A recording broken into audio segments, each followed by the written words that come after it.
मैं doctor Manju Meena, MS girls college Bikaner, department of political science. आज अपने लेंगे जॉन स्टुअर्ट मिल। इससे पहले मैंने आप लोगों को जेरेमी बेंथम के बारे में बताया था, जो कि एक उपयोगितावादी विचारक है। जेएस मिल जो है बेंथम के शिष्य थे और बेंथम के उपयोगितावाद से बहुत अधिक प्रभावित थे। तो जॉन स्टुअर्ट मिल जो है उपयोगितावाद के अंतिम समर्थक और व्यक्तिवाद में मतलब कि व्यक्तिवादी विचारकों में जॉन स्टुअर्ट मिल का जो है महत्वपूर्ण स्थान जो है वो माना जाता है। मुख्यतः जेएस मिल जो है यद्यपि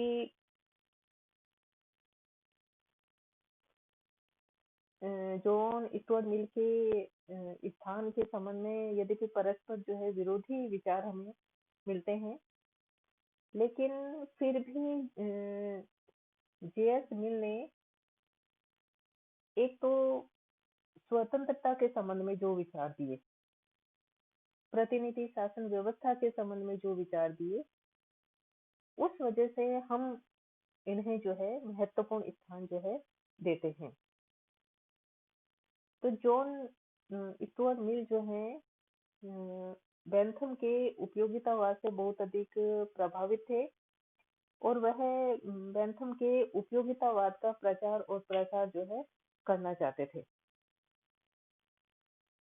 लेकिन जेएस मिल ने यह महसूस किया कि बेंथम के द्वारा जो उपयोगिता सिद्धांत प्रस्तुत किया गया है उसमें कुछ कमियां हैं जिनको कि संशोधित करने की आवश्यकता है, क्योंकि बेंथम ने अधिकतर जो है भौतिकवादी सुख के संबंध में जो है बात कही है।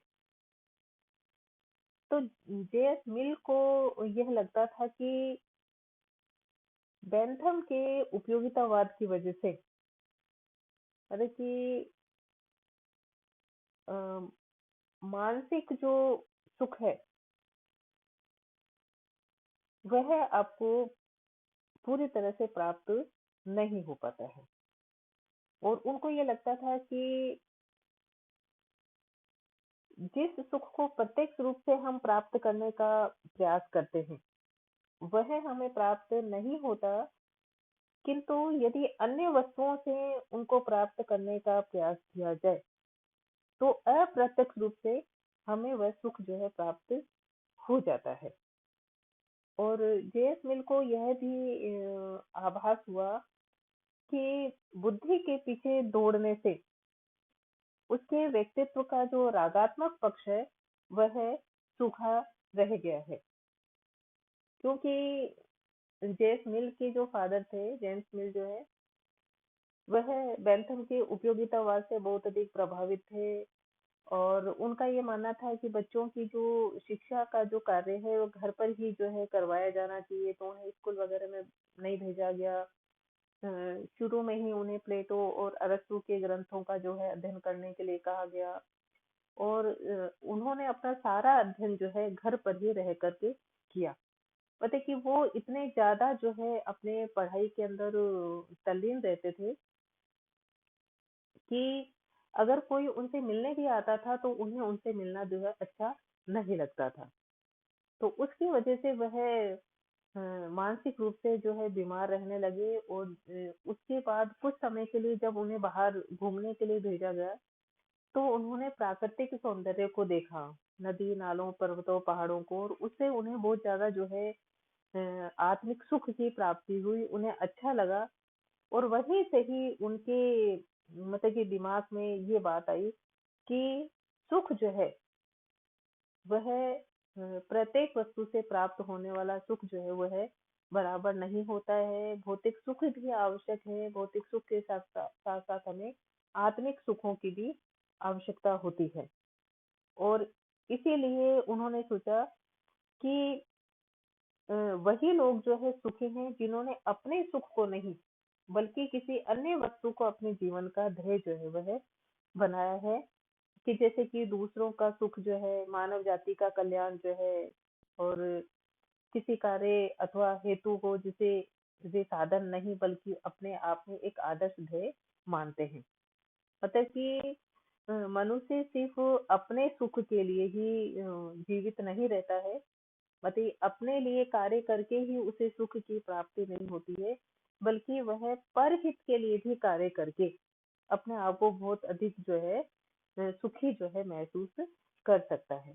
और साथ ही साथ में मिल को यह भी लग रहा था कि मिल के समय में उपयोगितावाद को केवल भौतिक सुखवाद का दर्शन मानकर कुछ विचारक जो है, कार्लाइल जैसे जो विद्वान हैं, उन्होंने उस पर जो है तीव्र जो है प्रहार करना शुरू कर दिया था।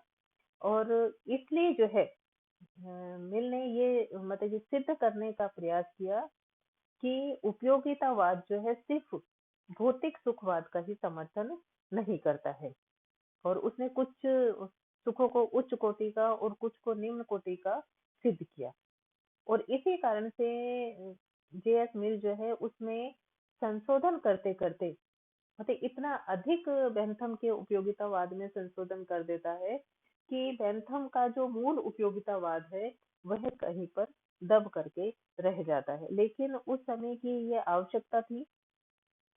अगर मिल के द्वारा ऐसा नहीं किया जाता तो बेंथम का उपयोगितावाद जो है वहीं पर समाप्त हो सकता था। और ऐसा जो है जेएस मिल नहीं चाहता था, क्योंकि जेएस मिल जो है बेंथम को अपना गुरु मानते थे, उपयोगितावाद के समर्थक थे, और इसलिए वह चाहते थे कि उपयोगितावादी विचारधारा जो है उसका प्रचार और प्रसार जो है वह होना चाहिए। तो इसीलिए मिल ये मानता था कि हमें बेंथम का जो उपयोगितावाद है उसमें कुछ जो है संशोधन करना चाहिए। और इसी कारण मिल ने कहा कि कुछ सुख जो है दूसरे सुखों से श्रेष्ठ होते हैं, और इसलिए कुछ विशिष्ट प्रकार के सुखों की दूसरों सुखों की अपेक्षा इच्छा करना उचित है। और इसीलिए मिल ने जो है भौतिक सुखों के साथ साथ नैतिक सुखों पर भी बल दिया। तो मिल ने जो है उपयोगितावाद के सिद्धांत में कुछ संशोधन किया, और जिससे कि जो मूल दर्शन है उपयोगितावाद का उसमें जो है आधारभूत जो है परिवर्तन हो जाता है। तो मिल ने जो उपयोगितावाद में संशोधन किए, जिसमें हम पहला पॉइंट जो लेते हैं वह है सुखों में गुणात्मक भेद। पेंथम जो है ये बताते हैं कि सुख और दुख में सिर्फ मात्रा का भेद होता है। बेंथम ने अपनी उपयोगितावाद में यह माना कि सब प्रकार के सुख जो है वह समान है। मतलब कि खेलने में भी उतना ही आनंद आता है जितना कि काव्य पाठन करने में, काव्य पाठ करने में जो है आता है। लेकिन मिल ने यह प्रतिपादित किया कि अ, सुख में जो है सिर्फ मात्रा का ही भेद नहीं होता है, बल्कि गुण का भी जो है भेद जो है होता है। मतलब जिन लोगों को उच्च स्तरीय और निम्न स्तरीय दोनों प्रकार के सुखों का अनुभव है, वे उच्च स्तरीय सुखों को निम्न स्तरीय सुखों की अपेक्षा अधिक चाहते हैं। और मिल के अनुसार शारीरिक आनंद से बौद्धिक आनंद जो है वह उत्कृष्ट है, क्योंकि उससे मानसिक शांति मिलती है तथा ये अधिक स्थायी और सुरक्षित रहते हैं। और इसीलिए मिल ने जो है सुख को गुण की दृष्टि से उच्च तथा निम्न बतलाया है, अर्थात सभी सुख जो है वो समान नहीं होते हैं। सुखों में सिर्फ मात्रा का ही या संख्या का ही अंतर नहीं होता है, बल्कि उनमें गुण का भी अंतर होता है।